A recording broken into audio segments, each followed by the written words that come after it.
Hello. I apologize for the quality. This is off the laptop. But I've been led to share my testimony. I should start with the first real encounter. It was in a Uber actually. No, it was in a Lyft. I was in a Lyft and I was heading back home. It was real late and as soon as I got in the Lyft, the lady started talking to me, and she was really talking to me about stuff I was really dealing with at the time. It was like, it was no way she could have known that. And she kept mentioning how God was talking to her. Like, God was telling her, she was talking about she got goosebumps. She was telling me, like, please do the plan, and please, like, basically go to God, like, really seek God. I went home, and God started talking to me. God started, suggesting videos. Like it's like I don't know where all my feeds turn to like Christian and and prophetic words and stuff like that. And then I'm a blank. Oh, but I wanted to mention before the lift even happened, I usually always have headphones in lifts. I always love like the I used to love the drive and just listen to music. It was this night I told myself like no headphones. It just was a feeling. I was okay, no headphones. Then I put the headphones down and going to my destination perfectly fine. It was coming back, and I'm glad to mention that I was under the influence. I'm not trying to smile or anything, but just the very I didn't mention that was crazy. Uh, but yeah, I think that fully like soaked me up, or I didn't even take. I don't know. But what she was saying, I remember I had the COVID mask on. My mouth was just open the whole time. I was like my mouth was open, but what I wanted to highlight was God spoke to me in the right time. He always saved me because I was going to start doing the stuff that's witchcraft, basically. The new age stuff, I was gonna get into it. I was fed up with how my life was going, how I was in like repeated patterns of like bad, like not bad stuff, but nothing was progressing. I felt like I had the opportunity. I was okay. I'm gonna start yoga. I'm gonna start all the affirmations. And knowing me now, I would have started researching that stuff and got deeper and deeper into it. I don't know if I would have got into the tarot cards, but I would have been in everything else. I'd have been in every single thing. And it would have had me more jammed up. And knowing how I am, I don't think anybody would be able to tell me that God was real at that point. If I'd have been so deep into tarot cards. I don't know. I don't know how life works. But I'm saying God saved me because from how I see it, I don't think I'd have been able to come back. I'd have been so far gone. I feel like anybody would have told me anything about God, and I'd have been like, "Oh no, that's this. What are you talking about?" I'd have been trying to prove it with like science and stuff like that. Okay, so after that, was I got the Bible app and I listened to like the whole Bible. I skipped some parts. I was really following like the stories. I think I skipped like the whole Proverbs. So I have to no not Proverbs. Yeah, I think I skipped Proverbs and Psalms.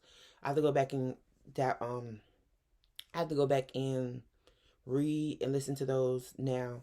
But I was really just following the story and I was amazed because I knew God was real. And he really answered like every question I was having. So it was like it was no denying that he was real. It was no way of like at moments I'm like, is this supposed to be like remember that movie, The Truman Show? Like somebody watching me, is they what's the name? But it was like no. Every time. And it be in certain situations I'll do, he would talk to me. Uh I'm glad to mention how I was watching bad videos. I was in the process of watching bad videos, the whole rotation. And a notification came and said, don't do this or like stop or something. And it just caught me off guard. Another time was I'm trying to be a content creator. I always wanted to be a content creator and I was setting up the whole living room for the cameras. I was trying to show how I was like, okay, if I'm a Christian, I could show them that I'm doing the like Christian stuff, like I'm doing Bible study and exercising and stuff like that. So I had set the camera up in the living room.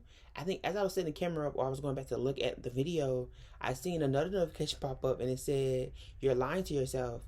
And instantly, I felt the conviction, and I felt the it was like, oh yeah, you're lying to yourself. You know this is not the way. You know you're not really seeking me. You know you're just basically doing this for people. You're not living for me. Yeah. So that's that. And then and mind you, this happened like in 2001. I checked back. So what, 3 years now? Because it happened like in November. So November just made it 3 years that I officially knew God. But throughout this time, I wasn't. I backslid. I legit said I got fed up with life. It's like all this stuff happened again. Stuff I'm learning now is that the stuff I'm learning now is that back then I didn't know that you're supposed to continue seeking God and everything wasn't going to be perfect now. You still had to like work and do stuff and stuff like that. But I didn't know that. I thought everything was supposed to be perfect, but the fact that life was still like hitting the same reasons that I wanted to go into like stuff and just be by myself and like just really focus on myself, those things were still happening. So I ended up just backsliding. I was like, okay, I have to give myself a year or something to get ready. And I was still in the cycles. I still didn't do anything. I was still procrastinating. What tends to happen is I would get comfortable and then the cycle repeat itself. I get fed up. I do some planning. Then the process, I procrastinate, get comfortable. And the process just keep going in circles.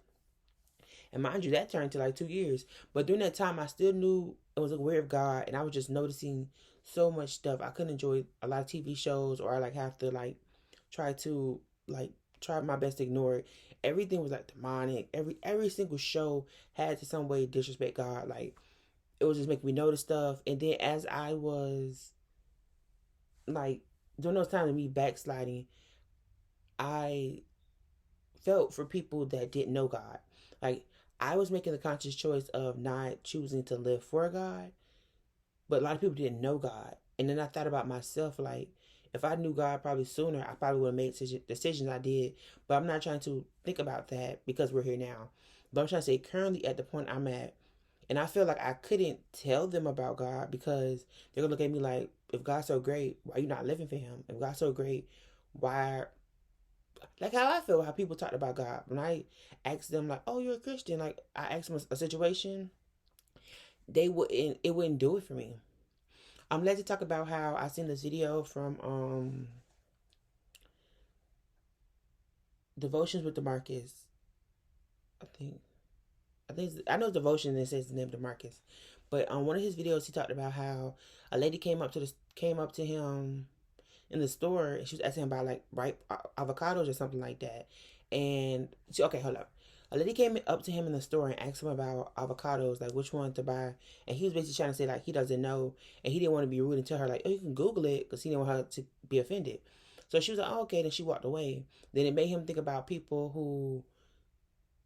who go to Christians and feel like, okay, you're my end all be all. Like, tell me about them. Oh, you don't know nothing. Oh, you don't know that much. Oh, okay, shoot, okay, go about my business. And I was that person. I definitely did that multiple times. I was very curious about God for a long time. I never noticed it because I never knew He was real. I used to ask people like, I used to think in like reincarnation, or something like that. I wanted to believe God was real. I went to church, but it was like the people I kept seeing around me, they weren't like fully Christians. Anybody who claimed themselves as be truly Christian, it like was a personality trait and not like a living for God situation. Two situations I know for a fact. It was kids around my age. It was a girl I went to school with, and I ended up seeing her again later in life. Another school we went to. Then there was a boy I was in. I had one class with him. With the girl, I was curious because I actually knew her from when she was younger. So I'm like, okay, you actually living for the Lord now. I mean, she's doing everything. She was like, I know she was having like Bible study and she's hosting them. Her mom's like having her allowing her to host them. Her mom's proud of her. She's going to people's like who are actually sick, like actually ill and like on their last days.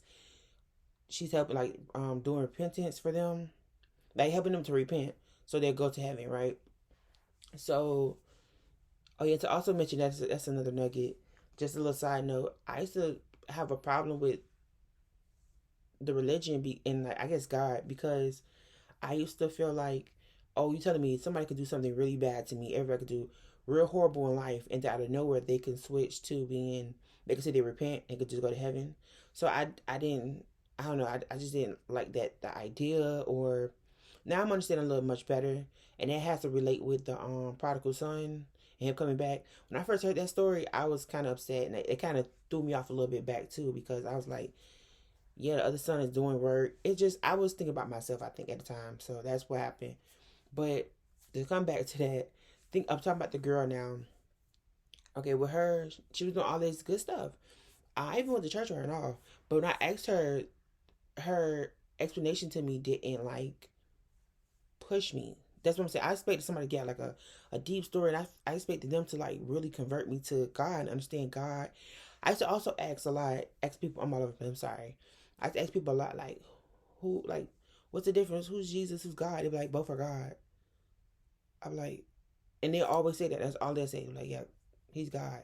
So this I'm trying to figure out, but I'm noticing now, like, they could explain it better. Like, yeah, God is the Father, and then Jesus is the Son that was sent down for uh Jesus Christ is God's son, and he was sent down to save our, how to describe it. Right now I'm getting a brain fart, but I'm understanding now that God, Jesus, and Holy Spirit are different, but they're all God, you know.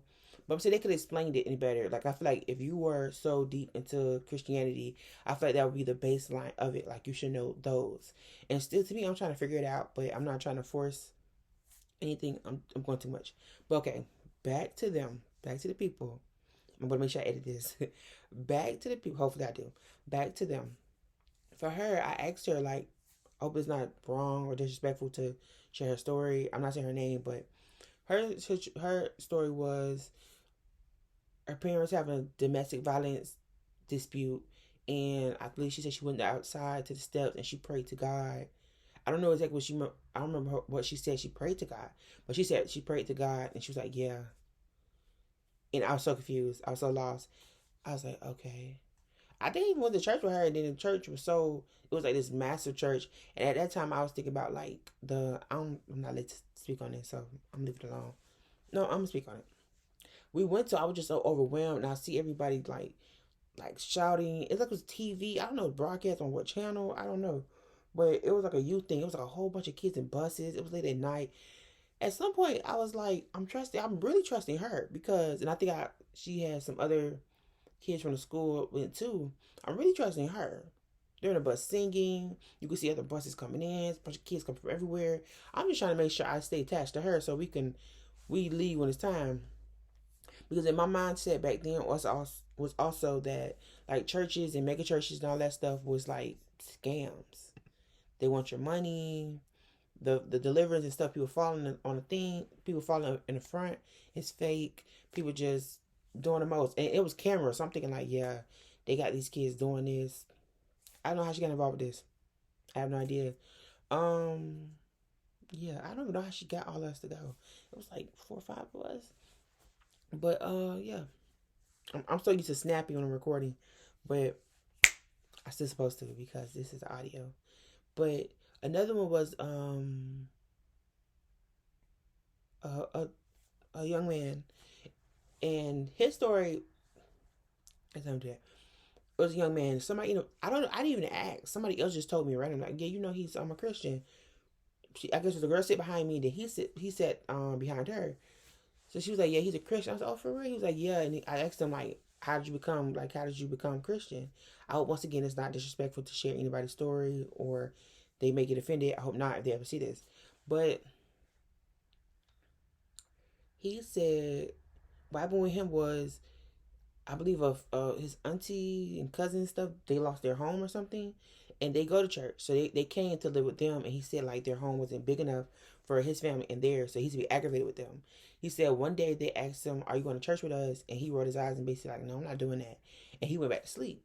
He said when he went to sleep, he had a dream that God. Now I don't think he said God. I think he said Jesus came back and he didn't say it in a way of like it's the end times or anything wasn't scary. He said Jesus came back. He probably wasn't explaining it like that. He probably just didn't want to tell. He probably wasn't explaining it like that, but I probably didn't know at the time, so I wasn't receiving it like that. But he basically said like Jesus came back and Jesus came and got his family and they left him. They got everybody in his family left him. So he said that scared him, and now he's a Christian. Um, yeah. So I was like, okay, and it was an awkward exchange because I'm looking at him waiting. and trying to process it. And I think he picked up on the awkwardness. He's like, yeah. I'm like, okay. And I just went about my day. But that didn't push me either. His situation, how he explained it and how awkward it got after the fact, I didn't even think to ask him what's the difference between God and Jesus. Because I asked this question a bunch of times and nobody could ever tell me. I asked people in church, outside of church, people that said they were Christians, and nobody could really give me this answer. And I'm not gonna lie, I'm kind of seeking this answer now. I have more of an understanding, and right now it's not on the top of my head because I'm trying to process everything. But yeah, yeah, I'm gonna have to actually fix this, but for the most part, that's part of the testimony. And I'm still going through stuff right now. I'm still learning. It's definitely not what I thought it was gonna be. I thought it was gonna be everything's gonna be good. I'm learning more and more and more. I'm trying to deal with the part of, but okay, no. Let's not talk about the bad. Let's focus on the good. And a lot of stuff still been happening. Like, he's really been dealing with me. He actually, it got to a point I was getting so convicted that I just had to come back. It was like once it's like when I was living in the world, like, okay, let's say I'm living in the world, I'm not really doing anything bad. I just wasn't living for God. I just wasn't doing anything pleasing to Him. Everything in my thought, my mindset process, everything in my mindset was like, um, I'm let to say something I was doing bad was bad, like listening to like they call it secular music. That's what he said. And pornography. It was at one point he did deliver me from that. I think it was the first in the first round he did deliver me from that. I remember I should just do it all the time and not even want to. Not even feel like it. Just out of habit. Just out of just cause, right? Um I just started back. Everything he delivered me out of at one point I went back to because I didn't know it was him that delivered me from that.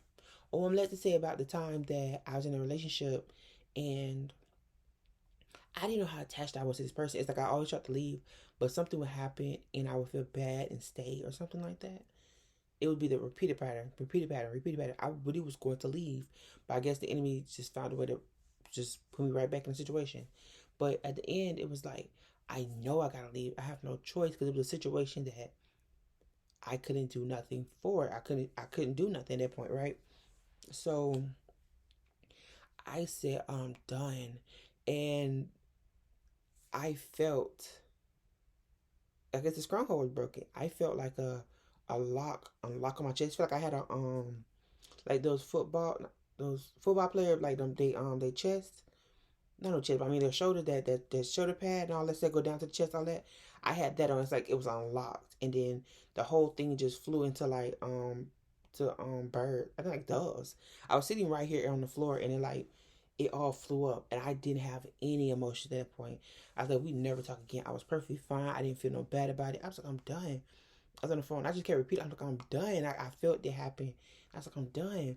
And then I hung up, and then we never talked again. So it was like it was great because I didn't have a desire to call him. I think he didn't have a desire to call me either. Like I think the cycle was anyways that I don't think the relationship was supposed to happen. I think I end up talking to him back, and then we're both in a bad situation, so we just link back up. That would usually happen, but yeah, that's the testimony. It's a lot. It's still to this day. Still to this day, stuff is happening. He's transforming my mind, my soul, my heart, and each time, he's really saving me. He's really saving me. I really do not deserve it. He really deserves all the praise, all the glory. Yeah, I don't want to be disrespectful.